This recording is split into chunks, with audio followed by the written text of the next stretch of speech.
അപ്പോൾ ഇത് കണ്ടില്ലേ, ഇന്ന് ഞാൻ ഇതേ രീതിയിലൊരു കറിയാണ് തയ്യാറാക്കുന്നത്.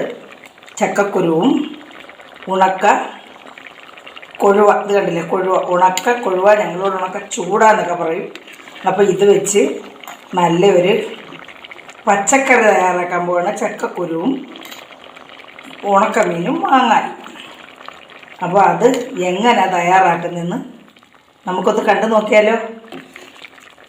ഉണ്ടല്ലേ,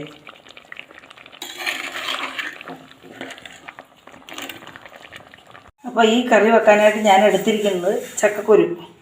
ഇപ്പം ഒരു 100-150 ഗ്രാം ചക്കക്കുരു കാണും ഇത്. അതിൻ്റെ തൊലി, ഈ പാടത്തൊലി ഞാൻ അധികം കളഞ്ഞിട്ടില്ല. പാടത്തൊലി നല്ലതാണല്ലോ, വൈറ്റമിൻസൊക്കെ ധാരാളം അടങ്ങിയിട്ടുള്ളതാണ്. അതുകൊണ്ട് ഞാനത് കളയത്തില്ല. അപ്പോൾ അതും എടുത്തിട്ടുണ്ട്. ഒരു 6 പച്ചമുളകും എടുത്തിട്ടുണ്ട്. പിന്നെ നമ്മൾ മാങ്ങ അച്ചാറുണ്ടാക്കാനായിട്ട് മാങ്ങ എടുത്തതിൻ്റെ ഈ മാങ്ങാണ്ടിയോട് ചേർന്നിട്ടുള്ള ഭാഗമാണിത്, അതും കൂടെ എടുത്തിട്ടുണ്ട്. അപ്പോൾ ഇതിലൂടെ ചേർത്താണ് ഞാൻ കറി വെക്കുന്നത്. പിന്നെ അപ്പോൾ ഈ കറിക്ക് വേണ്ടി ഞാൻ നല്ല ചൂടയാണ് എടുത്തിരിക്കുന്നത്. ചൂട, ഉണക്ക ചൂട, ഭയങ്കര ടേസ്റ്റാണ്. നമുക്കിത് കൂട്ടി വയറ് നിറച്ച് നമ്മുടെ ആവശ്യത്തിന് ചോറ് കഴിക്കാം. നമ്മൾ ഒത്തിരി ചോറ് കഴിക്കരുതെന്നാണല്ലോ, വയറ് നിറച്ചെന്ന് പറയുമ്പോൾ ചോറങ്ങധികം നമ്മൾ കഴിച്ചുകൂടാ, നമ്മുടെ ആരോഗ്യത്തിന് വളരെ ഹാനികരമാണ്. അപ്പോൾ നമുക്ക് ആവശ്യത്തിന് ചോറ് കഴിക്കാനായിട്ടുള്ള നല്ലൊരു ടേസ്റ്റി ആയിട്ടുള്ളൊരു കറിയാണ്. നമുക്ക് പെട്ടെന്ന് ഇപ്പോൾ ചക്കയുടെയൊക്കെ സീസണാണല്ലോ, അപ്പോൾ ചക്കയുടെ സീസൺ കഴിയുന്നത് വരെയും നമുക്ക് ചക്കക്കുരു, ചക്ക, അതിൻ്റെ എന്തെല്ലാം ഭാഗങ്ങളുണ്ട് അതെല്ലാം നമുക്കെടുത്ത് കറി വെക്കാമല്ലോ. അപ്പോൾ ഞാൻ ഇന്ന് വിചാരിച്ച് ഇപ്പം ഈ ഒരു കറി ഇങ്ങനെ തയ്യാറാക്കാമെന്ന്. അപ്പോൾ അക്കൂട്ടത്തിൽ നിങ്ങളെയും കൂടെ എല്ലാവരെയും ഒന്ന് കാണിച്ചു തരാമെന്നും കൂടെ വിചാരിച്ച്. അപ്പോൾ ഇത് ഞാൻ ചട്ടിക്കകത്തോട്ട് മാറ്റാൻ പോവാണ് കറി വെക്കാൻ. അപ്പോൾ നമ്മളിതെല്ലാം ചട്ടിയിലേക്ക്, മൺചട്ടിയിലേക്ക് മാറ്റിയിട്ടുണ്ട്. നമുക്കിതിലേക്ക് ഒരു 1/4 സ്പൂൺ മഞ്ഞൾപ്പൊടി ചേർത്ത് കൊടുക്കാം. ആവശ്യത്തിന് വെള്ളവും ഒഴിച്ചു കൊടുക്കാം. ഇത് ഉപ്പ് ഇതൊന്ന് വെന്ത് ഉപ്പ് നോക്കിയിട്ട് ഇടാവുള്ളൂ, കാരണം നമ്മുടെ ഈ മീൻ ഉപ്പുള്ളതാണല്ലോ. അപ്പോൾ ഇത് അടുപ്പിൽ വെച്ച് നമുക്കിതൊന്ന് വേവിച്ചെടുക്കാം. വേവിച്ചതിന് ശേഷം നമുക്ക് അതിനകത്തോട്ട് അരപ്പ് ചേർക്കാം. അപ്പം നമ്മുടെ ചക്കക്കുരുവും മാങ്ങായും പച്ചമുളകും എല്ലാം മീനും എല്ലാം വെന്തിട്ടുണ്ട്. നമുക്കിതിലേക്ക് ഉപ്പ് ഇല്ല, കുറവാണ്. നമ്മൾ ഉപ്പ് കളഞ്ഞാണ് ഈ മീൻ എടുത്തിരിക്കുന്നത്. അപ്പോൾ ഇതിലേക്ക് നമുക്ക് കുറച്ച് കല്ലുപ്പിട്ട് കൊടുക്കാം. ഞാനൊരു 1/2 സ്പൂണേ ഇട്ട് കൊടുക്കുന്നുള്ളൂ, പിന്നെ നമുക്ക് ഇട്ട് കൊടുക്കാമല്ലോ. അപ്പോൾ നമ്മുടെ മീനും ചക്കക്കുരുവും എല്ലാം, നമുക്ക് പുളി ഇല്ലെന്നുണ്ടെങ്കിൽ നമുക്ക് വേണമെങ്കിൽ ഇച്ചിരി തോട്ടുപുളി ഇട്ട് കൊടുക്കാം.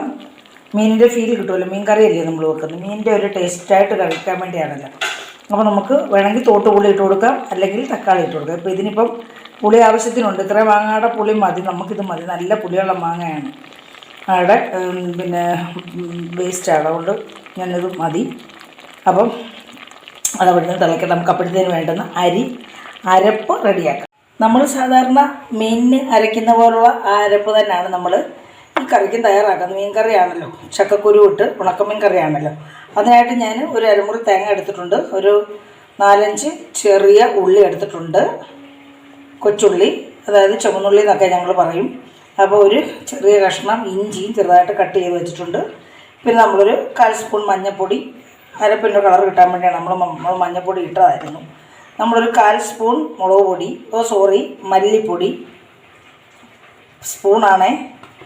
നമ്മൾ പച്ചമുളക് ആവശ്യത്തിന് ഇട്ടിട്ടുണ്ട് എരിവിനായിട്ട്. അതിന് ഞാനൊരു സ്പൂൺ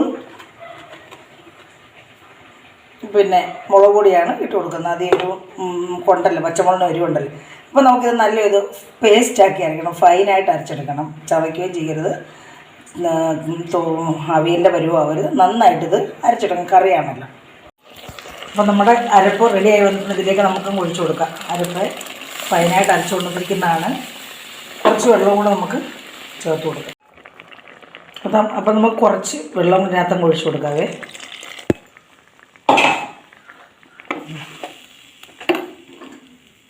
നല്ല കുറുകിയ ചാറോടുള്ള കറിയായിട്ടുണ്ട്. ഇനി ഇതൊന്ന് തിളയ്ക്കണം, ഈ അരപ്പൊന്ന് വേവണമല്ലോ. അപ്പോൾ നമ്മളിതൊന്ന് തിളയ്ക്കണം. നല്ല ടേസ്റ്റാണ് ചോറ് കഴിക്കാനും. ചീനിയും ചോറും ചക്കയൊക്കെ കഴിക്കാൻ നല്ല രുചിയുള്ള ഒരു കറിയാണ്.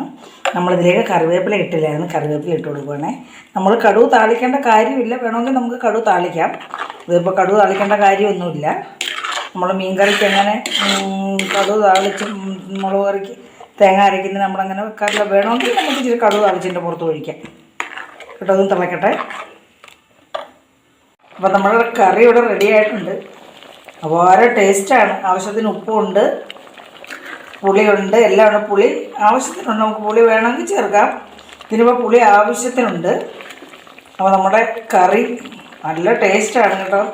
ഇത് കൂട്ടി മാത്രം നമുക്ക് ചോറ് വയറ് നിറച്ച് എല്ലാവരും പറയുന്ന ഒരു രീതിയാണല്ലോ വയറ് നിറച്ചെന്ന്. അപ്പോൾ അതേപോലെ നമുക്ക് കഴിക്കാൻ നല്ല ടേസ്റ്റായിട്ടുള്ളൊരു കറിയാണ്.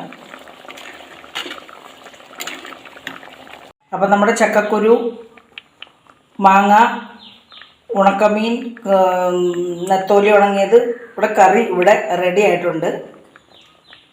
ഞാൻ ചെയ്ത ഈ കറി എല്ലാവർക്കും ഇഷ്ടപ്പെട്ടാണെന്ന് വിശ്വസിക്കുന്നു. ഇഷ്ടപ്പെട്ടിട്ടുണ്ടെങ്കിൽ ആദ്യം ഒന്ന് ലൈക്ക് ചെയ്യുക, കമൻറ്റ് ചെയ്യുക, നിങ്ങളുടെ അഭിപ്രായങ്ങൾ കമൻറ്റ് ബോക്സിൽ രേഖപ്പെടുത്തുക. ബന്ധുക്കൾക്ക് സുഹൃത്തുക്കൾക്കും ഒന്ന് ഷെയർ ചെയ്ത് കൊടുക്കുക. സബ്സ്ക്രൈബ് ചെയ്യാത്തവർ സബ്സ്ക്രൈബ് ചെയ്തുകൊണ്ട് തന്നെ ഒന്ന് സഹായിക്കണേ. അടുത്തൊരു വീഡിയോ ആയിട്ട് വരുന്നവരെയും എല്ലാവർക്കും എൻ്റെ നന്ദി, നമസ്കാരം.